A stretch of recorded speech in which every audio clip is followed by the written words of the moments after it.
Hey guys, welcome back. Today we're looking at another one of those products that when you buy the genuine official version from the manufacturer, they're at least 5, 6, sometimes 7 times more expensive than what they need to be. So first off, take a look up there.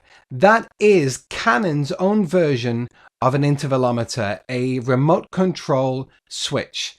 And that is £120 for what is essentially just a remote control with a timer on the end of a cable that plugs into a camera. This has been sent to us by the lovely guys at Jintu. This is less than quarter of the price. What do you get for this? Well, this is the Jintu C01. It's the digital timer remote. It actually says on the box, it's an LCD time remote control, shutter, and a time-lapse intervalometer, one of those remotes. So if you're not absolutely certain what an intervalometer is, it's quite simply a shutter release cable with a timer built into it. It's that simple. We could go into blinding you with science, with jargon and all that, but that essentially is what it is. So taking a look inside the box, and we have the unit itself. So you've got the main unit and it comes with a female port right there, because this is exactly what you'll get regardless of what style of camera you have, whether it's a Nikon, a Sony, a Canon, whatever. I've got the Canon version, and with this version it comes with this one because that's the one for the Canon 70D, which is what I use. Plug that straight into there. So that one's going to go into the end of the DSLR. So here's your remote, and also in there we've got a timer remote control instruction manual. Having a look along here, you've got all the different types of adapter that is for so many different types of camera.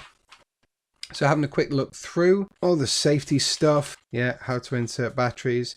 If you don't know how to insert batteries, you probably should be watching a different video. So the instruction manual comes in English and Chinese. I'm assuming it's Chinese, seeing as though this is a Chinese product. So the unit itself takes 2 AAA batteries. They don't actually come with it.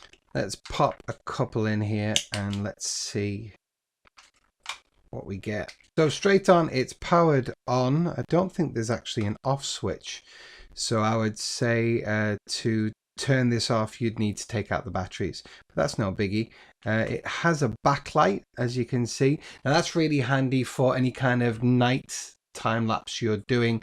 Really handy, and it's not overly bright either. It's that orange, that deep orange color, which helps, so it's not the brilliant white, which will totally ruin your night vision when you're out and about. So at the bottom we've got, okay, so we've got a red signifier whenever it's being triggered. So what you would do with your camera is you would set it to bulb mode for, say, long exposures, and you would sort out the time in which the shutter is open through this. So effectively you're controlling the shutter speed from this, because you're telling it to open for 1 second, 2 seconds, 30 seconds, a minute. And right, okay, so at the bottom you've got that for your shutter. As you can see here, it actually says hold, and you can slide it. So you press it down and slide it up and it stays on, and so does that beep. Okay, so that can be quite annoying. If you imagine you're doing a time lapse and you're doing, say, 500, 1,000 photos, and that's taking a beep every time it takes a photo, we might need to try and find out how to turn that off. So that's actually quite a pretty intuitive menu system. If you look along here, you've got delay, long, interval, N, and that little symbol there, which is, it's a quaver, not the crisps. And if you scroll along until that black bar is under what you want to deal with, you press the set button in the middle and you can set it on or set it off, and now that's turned that off. Now with that in mind, with regards to this quite simple menu system, so you've got your delay, you've got long, which I guess is length, interval, and N, which is number. Let's say we'll take one every 5 seconds so we can see if it works. So that's hours, minutes, and seconds. Let's go up to delay of 5 seconds. We do the length, so that's the exposure. So I'll set it for a 1 second exposure. So your interval is at 1 second. And the number, if we go into here, that's 1, 2, 3, I assume down. Okay, yeah. So it can do up to 399, or if you go up 1, or in other words, down 1 from 1, you got the 3 dashes there. That means unlimited. So it will continue to take pictures until your camera's battery runs out, this runs out, or the world ends, whichever comes first. So once that's all done, we can hit start. And there you go. You can see it's counting down. And it's taking a photo there. So the delay is how long it's to wait before taking the first photo. So if you're setting this up and you know that, say, sunset starts in around an hour's time, but you're not going to be there and you're not going to be anywhere around, or you're setting it overnight and you want it maybe to pick up on the sunrise, so you set it into your delay. You set it for however long, just like you would do with your washing machine. Does that make any sense? We've got a washing machine that you can delay the start for up to like 9 hours. Anyway, so the delay is how long it'll take. So the length is how long the exposure is, and then the interval is how long in between those photos. So say we do the length of, say, a 5 second shot. And let's do an interval of 5, no. Try to do this and make sure you guys can see it as well. To do a 5 second interval and number, we're going to leave that as unlimited. And we now hit timer start. That's counting down. We had the 5 second delay. And now it's taken a photo for 5 seconds. And that's stopped.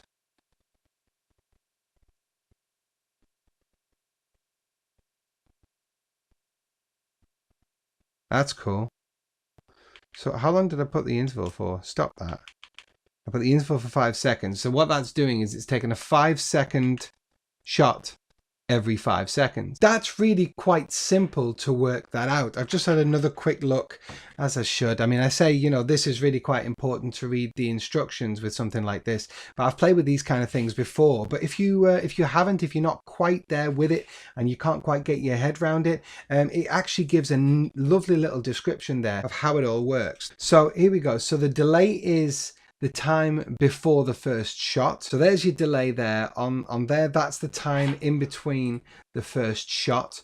The long, it says here, long means the exposure time. So that's the time in which the shutter is open to take that shot. Interval is how long in between each shot.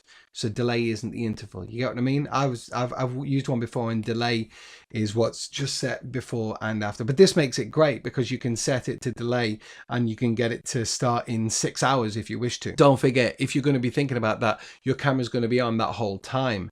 I'm saying that because I've got my DSLR up here. Your camera's going to be on all that time, so you're going to need some kind of external source. And just to finish that, just to confirm, it is, yeah, 1 to 399 or unlimited. So those 3 dashes do mean unlimited.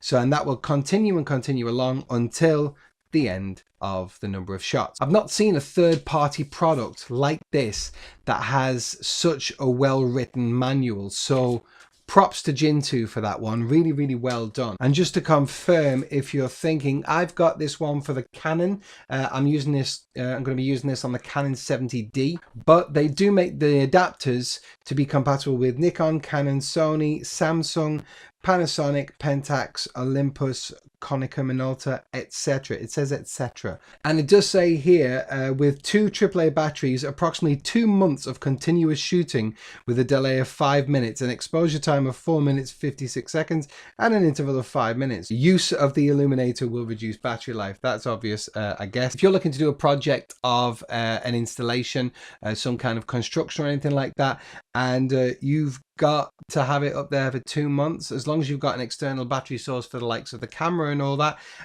this will keep you good for 2 months approximately. Having a look at the length of the cable, it says the cable length is 920 millimeters. So that's what? That's 92 centimeters. What's 92 centimeters in inches?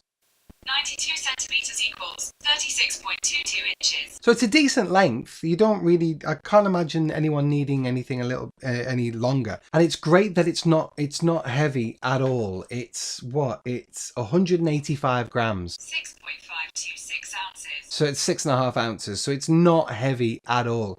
And that's great when you're thinking about what else you may be using this for. Those of you who watch this channel quite a lot, you'll know that I use a lot of sliders. I'm in with Rat Rig at the moment, and they also have a motion slider that they do, and hopefully at some point this year I'll be able to get my hands on one of those. Now, motion sliders are great for nice smooth sliding without having to do it yourself, but also they're great for really slow movement with the camera.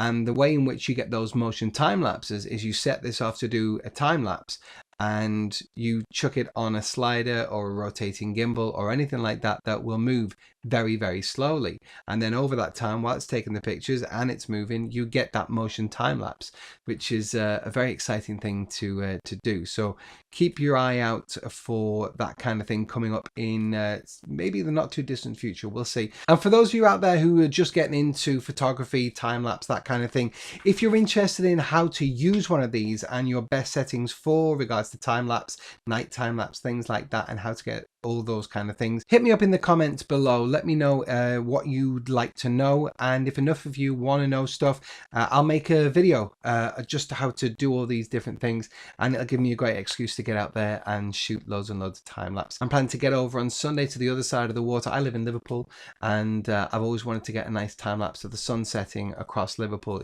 I'll be facing effectively north, kind of northeast, and it rises in the east, sets in the west, so I'm not actually going to get the sun coming down, but hopefully if it's a nice and clear enough night, I'll get some nice reds and some nice oranges going across, and if not, at least I'll get a nice transition into nighttime looking at the Liverpool skyline. So I got here a little bit late. Well, I didn't actually, but it wasn't very nice when I first got here. It's been an absolutely beautiful day all day, and then at around 5-6 o'clock it got really quite overcast, and as you can hear, it's quite windy as well. I didn't really bring anything for video, so sorry about this, but there's just seems to be a break in the clouds, so I quickly got set up. I'm down here over the water from Liverpool, and if you just look that way you can see the skyline of Liverpool, and I've got the DSLR all set up. I've got this set currently at 1/125th of a second. I know that may seem quite fast for a nighttime or a sunset setting, but I've only got the aperture, I've actually got the aperture at f9 because I wanted a bit of depth of field there as well, and the angle that I've got it at, although I've actually switched off preview on this screen purely to kind of hope that the battery can last a little bit longer, you can actually see all the shadows coming in now, and the reds and the yellows are now starting to come out through here, and I'll be able to boost those in post process. So what have I done? For those who are doing nighttime, your best setting onto bulb mode on your DSLR. However, for those of you shooting in daytime, the minimum exposure value on this intervalometer is 1 second. And the thing is, that's still too long to have the shutter open. So I had a little bit of a play, and I realized that, of course, what this intervalometer is doing is it's sending a signal to the camera. All the camera knows is that it's getting it triggered. So what I thought was, right, get it way below 1 second and leave it on manual setting. So that's what I've done. I've left it on manual setting, and and I've had it on single shot as well. So obviously if you've got your finger down, it's on continuous shot, you'll get.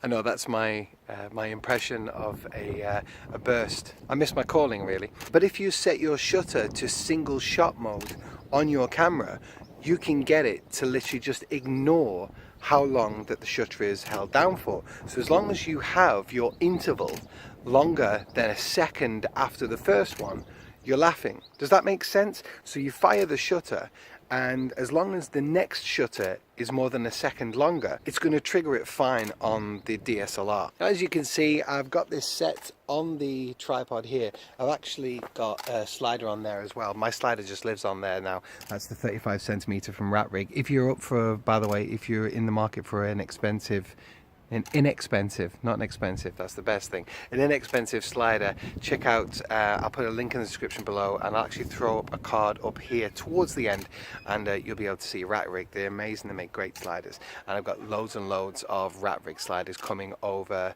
these next few months. I've got, yeah, make sure you subscribe because you don't want to miss out on that if that's your bag. Now on this intervalometer, I've got it set at a 2-second interval, and I've got it set at 1 shot every 3 seconds. So in post-process, I should be able to work that quite nicely. Every 3 seconds with the maths, I'm not even going to try and do the maths now, but it is what works for me with this and my post-process.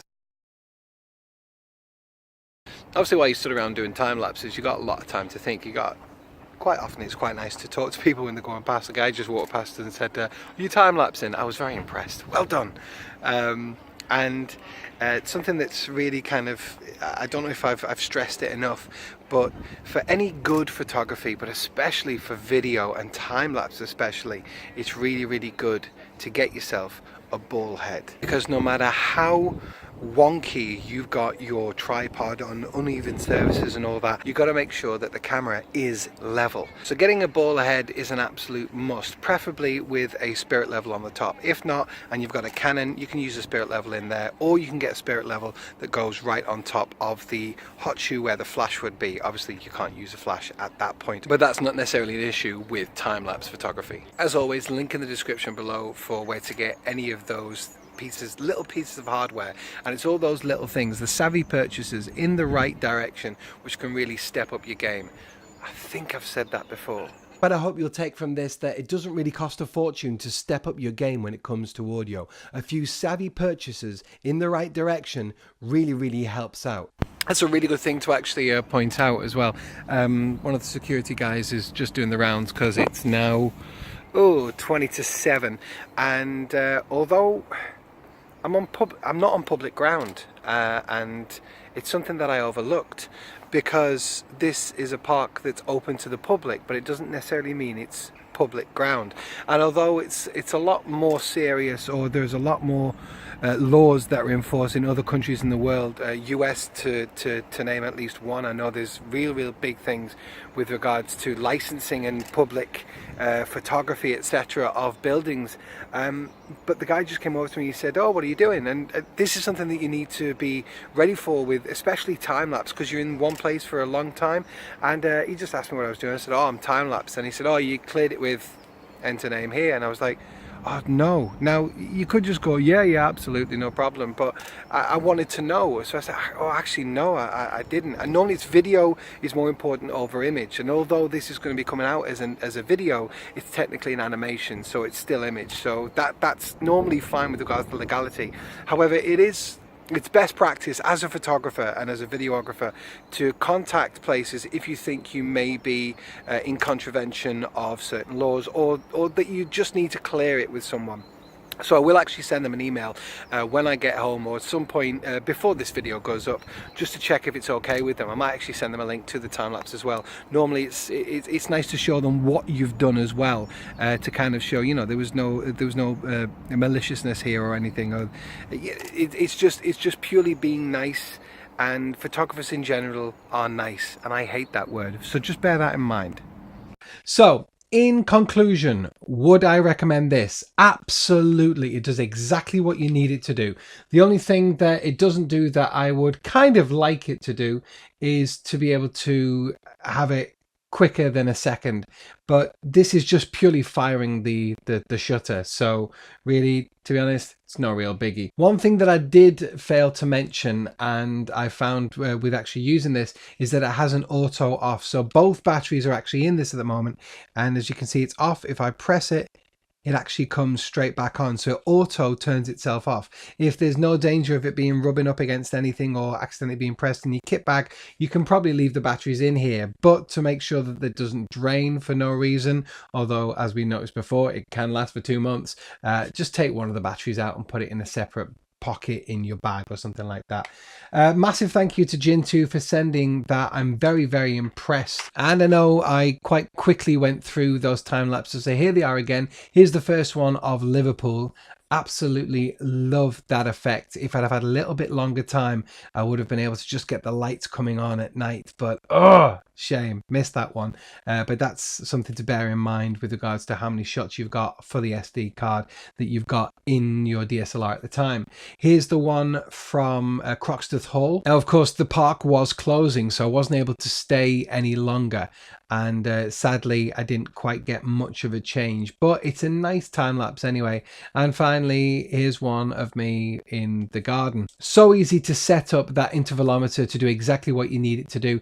If you do fancy learning how to actually get them all into a program and get a file sequence set so it actually runs as a time lapse, let me know by leaving a like in this video, and if enough of you do, I'll make a tutorial for that. Don't forget, link in the description below where to get this, and also any of the gear that I use, links in the description below. As always, if this is your first time here, consider subscribing. I'd love to have you on board. If you did enjoy the video, please do consider liking the video. It really does help out the channel. I can't stress that enough.